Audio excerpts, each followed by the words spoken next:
Bismillahirrahmanirrahim. Assalamualaikum warahmatullahi wabarakatuh. Waalaikumsalam warahmatullahi wabarakatuh. Ya, perkenankan kami dari kelompok 2 akan membahas mengenai artikel lingkungan hidup dalam pandangan Islam karya M. Muhtarom. Dan saya sendiri Muhammad Saiful Amin. Saya Leni Mawati. Saya Nurla Isnawati. Saya Damsulamuki. Saya Tia Tati. Saya Nisa Izer. Ya, langsung saja pada pembahasan yang pertama mengenai lingkungan hidup. Lingkungan hidup merupakan sistem kesatuan ruang yang semua benda, daya, keadaan, dan makhluk hidup termasuk manusia dan perilakunya yang mempengaruhi kehidupannya dan kesejahteraan serta makhluk hidup lainnya. Hal ini sesuai dengan firman Allah Quran Surat Al-Baqarah ayat 164. Lingkungan hidup merupakan dukungan terhadap kehidupan dan kesejahteraan untuk makhluk hidup, manusia, hewan maupun tumbuhan. Pengelolaan lingkungan hidup dibebankan pada manusia karena Allah menciptakan manusia dari tanah dan menjadikan manusia sebagai pemakmurnya.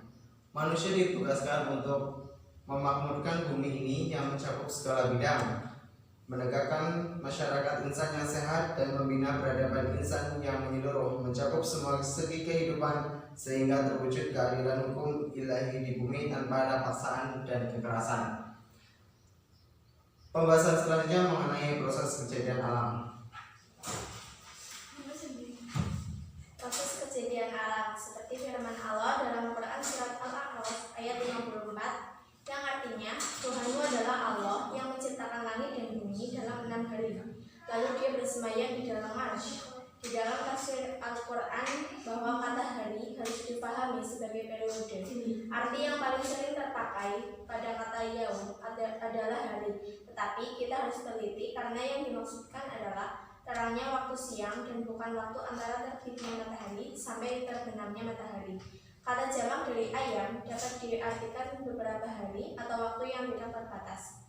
Firman Allah dalam Quran Surat Fussilat ayat 9-12 menunjukkan beberapa aspek bentuk gas pertama, yakni dari bahan samawi serta pembatasan secara simbolis bilangan langit sampai 7. Percakapan antara Tuhan di satu pihak serta dengan langit dan bumi di pihak yang lain adalah simbolis untuk menunjukkan bahwa setelah diciptakan Tuhan, langit-langit dan bumi menyerah kepada perintah Tuhan. Ada orang yang mengatakan bahwa penciptaan itu melalui 6 periode.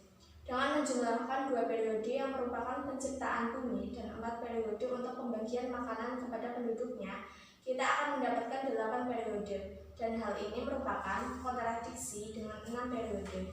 Sesungguhnya, ini untuk mengajak orang berpikir tentang kekuasaan Tuhan dengan memulai memikirkan bumi, sehingga nanti dapat memikirkan langit. Bagaimanapun juga, penciptaan langit dapat terjadi bersama dengan 2 periode penciptaan bumi. Proses penciptaan alam semesta oleh Allah tidaklah fragmentaris dan parsial. Ciptaannya yang satu mempunyai hubungan dan kaitan sistematik dengan ciptaannya yang lain dan merupakan kesatuan yang utuh dalam suatu sistem atau peranata yang besar. Universum yang eksak, kokoh, teratur, rapi, dan diciptakan Allah sesuai dengan keperluan hidup manusia dan makhluk hidup lainnya. Air, tanah, udara, matahari, semuanya merupakan kehidupan manusia yang menjadi bukti kesengajaan penciptaan yang direncanakan secara sistematik dan tidak mungkin secara kebetulan. Kejadian alam semesta yang sistematik mengarahkan manusia agar mampu menghayati wujud, keesaan, dan kebesaran Allah. Titik pusat alam semesta adalah manusia yang diciptakan dalam keadaan yang paling baik. Karena itu, kepada Allah menyerahkan tugas pengelolaan, pembudayaan, dan memakmurkan di bumi dan langit. Yang selanjutnya, mencegah dan mengatasi pencemaran. Dalam mencegah terjadinya pencemaran lingkungan, tidak hanya dilakukan secara lahiriah saja, melainkan juga dari kesadaran manusianya itu sendiri, yang tidak lepas dari keimanan. Amar ma'ruf nahi munkar adalah 2 kata umum. Yang pertama, mencangkup segala perbuatan yang faidah dan barokahnya kembali ke pribadi dan masyarakat, serta di dalamnya tidak ada paksaan dan hal buruk lainnya. Segala larangan yang tersebut dalam Al-Quran dan Sunnah adalah termasuk dalam pergantian kemungkaran. Mengingat semua pencemaran atau kerusakan di dunia ini disebabkan karena ulah tangan manusia, Maka dalam proses pencegahan ini haruslah ingat hal-hal yang berhubungan dengan pencemaran lingkungan hidup. Di antaranya, 1. Penggundulan hutan secara liar yang dapat mengakibatkan banjir, erosi, tanah longsor, dan sebagainya. 2. Membuang sampah sembarangan, limbah industri yang mengakibatkan pencemaran air, sumber penyakit, dan dapat memusnahkan habitat hewani dan sebagainya. Yang ketiga, polusi udara menyebabkan menyebarnya penyakit bagi makhluk hidup. Yang keempat, perbuatan maksiat yang mengakibatkan penyakit sosial, dedikasi moral. Adapun untuk mengatasi pencemaran lingkungan hidup dari kesadaran manusia itu sendiri, hal-hal yang harus diketahui dalam mengatasi pencemaran tersebut diantaranya: 1. Tidak berlebihan dalam menebang hutan dan segera menggantikan dengan tumbuhan yang baru agar tidak mengurangi keseimbangan dan kelestarian dan fungsi tersebut. 2. Memanfaatkan sampah dan limbah industri yang menjadikan bermanfaat. 3. Mengurangi segala kegiatan yang dapat mencemari udara. 4. Menegakkan amar ma'ruf nahi mungkar dengan mengembalikan ajaran agama Islam.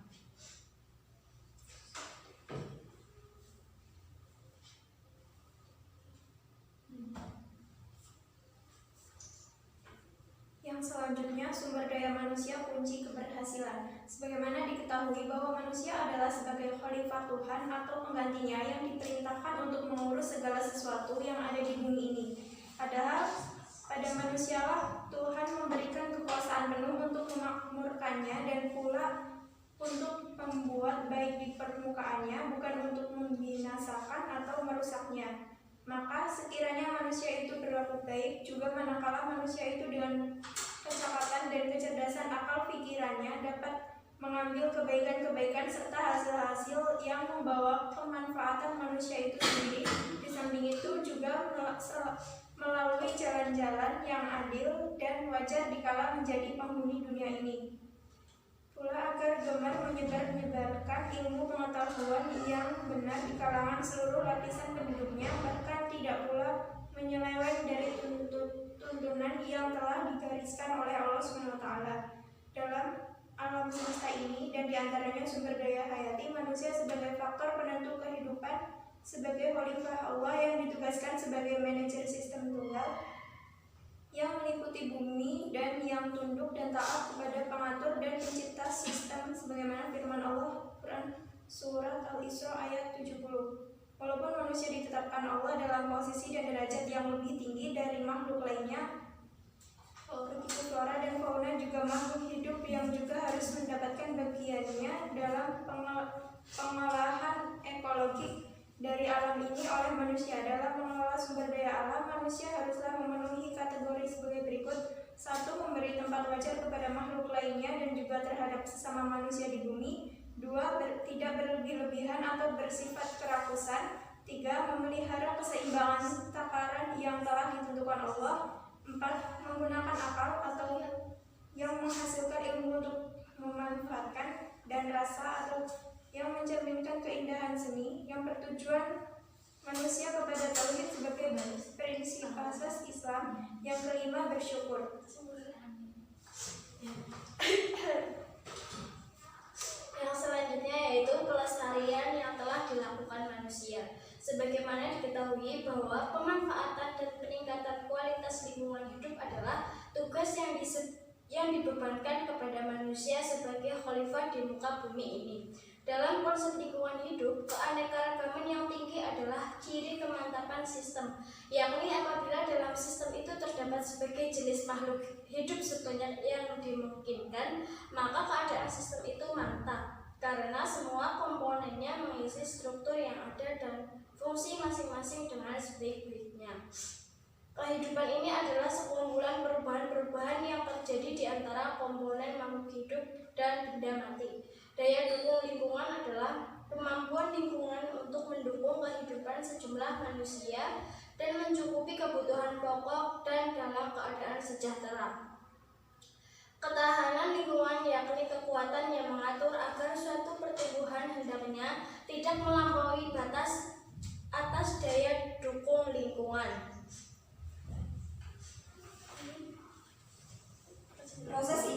akan berlangsung menurut dua konsep. Yang pertama adalah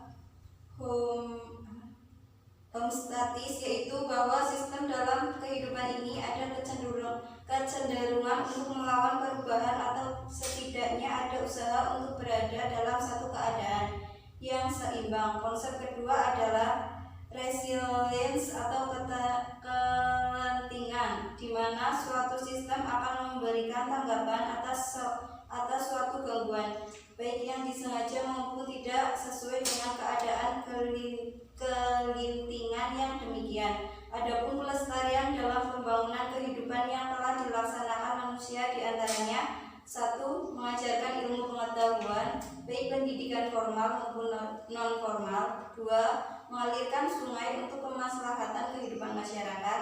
3. Menggali sumur dan menjamin penyediaan air bersih. 4. Menanam tanaman produktif. 5. Membangun masjid. 6. Melindungi satwa-satwa yang hampir punah dari habitatnya.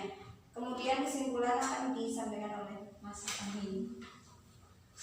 Ya, demikian tadi hasil resum tentang artikel lingkungan hidup dalam pandangan Islam karya M. Muhtarom. Jadi pada kesimpulannya yaitu lingkungan hidup merupakan suatu kesatuan sistem yang berkaitan antara satu dengan yang lain, seperti ruang benda, daya keadaan, dan makhluk hidup. Peran serta manusia di sini juga sangat berpengaruh banyak terhadap lingkungan hidup. Selain itu, manusia bertanggung jawab pada dirinya sendiri dan hartanya, dan seorang manusia itu harus bertanggung jawab terhadap makhluk lain dan seluruh alam. Adapun dapat terjadinya ketidakseimbangan antara perlakuan manusia terhadap lingkungan hidup merupakan dapat mengakibatkan terjadinya kerusakan kehidupan dan lingkungannya.